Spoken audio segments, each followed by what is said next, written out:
option number एक first आपके SCO का मुख्यालय कहां पर, ठीक है, केवल मुख्यालय छापो, एससीओ कहां पर मुख्यालय है, एडीबी का मुख्यालय कहां पर है, एडीबी का मुख्यालय छाप कहां पर है, इसके अलावा जो वर्ल्ड बैंक है इसका मुख्यालय कहां पर है, आईएमएफ जो हमारा इसका मुख्यालय कहां पर है, इसके अलावा इंटरनेशनल जो कोर्ट है इसका मुख्यालय कहां पर है, इसके अलावा ओपेक का मुख्यालय कहां पर छापना, ओपेक का मुख्यालय कहां पर है, ओपेक के अलावा छापना आपके नाटो जो है इसका मुख्यालय कहां पर है, इसके अलावा पूछूं आपसे इसके अलावा छापना सो इसके अलावा सार्क जो है इसका मुख्यालय कहां पर है, इसके अलावा जो आसियान है इसका मुख्यालय कहां पर है, इसके अलावा जो आपके SAARC ASEAN SCO ADB world bank IMF international court OPEC NATO UNO का मुख्यालय कहां पर है, इसके अलावा एफएओ का मुख्यालय कहां पर है, इसके अलावा पूछूं आपसे इसके अलावा छापना जो ईयू है इसका मुख्यालय कहां पर है, जो एयू है इसका मुख्यालय कहां पर है, इसके अलावा पूछूं आपसे इसके अलावा जो आईयूसीएन है इसका मुख्यालय कहां पर छापना, आईयूसीएन का मुख्यालय कहां पर है, इसके अलावा यूएनईपी का मुख्यालय कहां पर है, यूएनईपी जो है इसका मुख्यालय कहां पर है, इसके अलावा पूछूं आपसे अरे सब कुछ लिख लो, छोड़ना क्यों है ना, छोड़ना क्यों भाई साहब लिखना, इसके अलावा आईएलओ का मुख्यालय कहां पर है, इसके अलावा डब्ल्यूटीओ का मुख्यालय कहां पर है, इसके अलावा डब्ल्यूएचओ का मुख्यालय कहां पर है, इसके अलावा वर्ल्ड इकोनॉमिक फोरम का मुख्यालय कहां पर है, और इसके अलावा छापना आपके इसके अलावा पूछूं आपसे इसके अलावा जो है बताओ world economic forum WHO WTO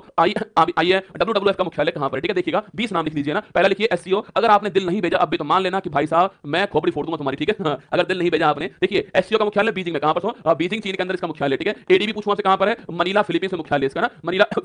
Philippines में, वर्ल्ड बैंक और आईएमएफ पूछो कहां पर मुख्यालय हो गया, वाशिंगटन डीसी मुख्यालय हो गया ना, यहां मुख्यालय यूएसए के अंदर, ठीक है, इंटरनेशनल कोर्ट पूछो आपसे द हैग में मुख्यालय हो गया है नीदरलैंड के अंदर छापना, इंटरनेशनल कोर्ट का मुख्यालय यहां पर हो गया, ठीक है, ओपेक पूछो आपसे वियना मुख्यालय हो गया, ओपेक का ऑस्ट्रिया के अंदर वियना स्थान है यहां पर हो गया है, organisation of petroleum export country, ठीक है, नाटो पूछो आपसे नॉर्थ अटलांटिक ट्रीटी ऑर्गेनाइजेशन बोलते हैं इसको, इसका मुख्यालय कहां पर है, इसका मुख्यालय ब्रुसेल्स के अंदर है, और ब्रुसेल्स कहां पर है, बेल्जियम के अंदर है, यह आपको ध्यान रखना है, ठीक है, आगे देखिएगा सार्क पूछो आपसे सार्क काठमांडू मुख्यालय इसका हो गया, दक्षेस का नेपाल मुख्यालय हो गया, आसियान का मुख्यालय सो जकार्ता इंडोनेशिया के अंदर हो गया, आसियान का यहां 8 देश है, यहां 10 देश छापना, और वहां 9 देश है, ठीक है, यूएनओ पूछो आपसे इसका मुख्यालय कहां पर है, इसका मुख्यालय न्यूयॉर्क के अंदर हो गया है, मैनहट्टन द्वीप पर हो गया है, एफएओ का मुख्यालय रोम इटली के अंदर हो गया छापना, ईयू जो है इसका मुख्यालय कहां पर है, और ब्रुसेल्स के अंदर इसका मुख्यालय हो गया, सो एयू जो है छापना, अफ्रीकन यूनियन पूछो कहां पर आपके अदिस अबाबा छापना, यहां मुख्यालय इसका हो गया है, अदिस अबाबा मुख्यालय इसका हो गया है, IUCN international union conservation of nature पूछो आपसे ग्लैंड स्विट्जरलैंड जो है यहां मुख्यालय इसका हो गया है, यूनाइटेड नेशन एनवायरनमेंट प्रोग्राम पूछो आपसे नैरोबी केन्या छापना है, मुख्यालय इसका हो गया है नैरोबी केन्या में, अगर आपसे पूछे यहां पर देखना ILO WTO WHO world economic forum in चारों का मुख्यालय कहां पर है, जिनेवा के अंदर का, जिनेवा छापना यहां इनका मुख्यालय, ठीक है, सुनिएगा आईएलओ डब्ल्यूटीओ डब्ल्यूएचओ डब्ल्यूईएफ चारों का मुख्यालय जिनेवा का अंदर हो गया है, और जो डब्ल्यूडब्ल्यूएफ पूछो आपसे वर्ल्ड वाइल्ड लाइफ फंड छापना इसका मुख्यालय कहां पर है, ग्लैंड के अंदर मुख्यालय हो गया है, ये 20 मुख्यालय आपके सामने एक सवाल के अंदर छाप दिए मैंने, ठीक है, चलिए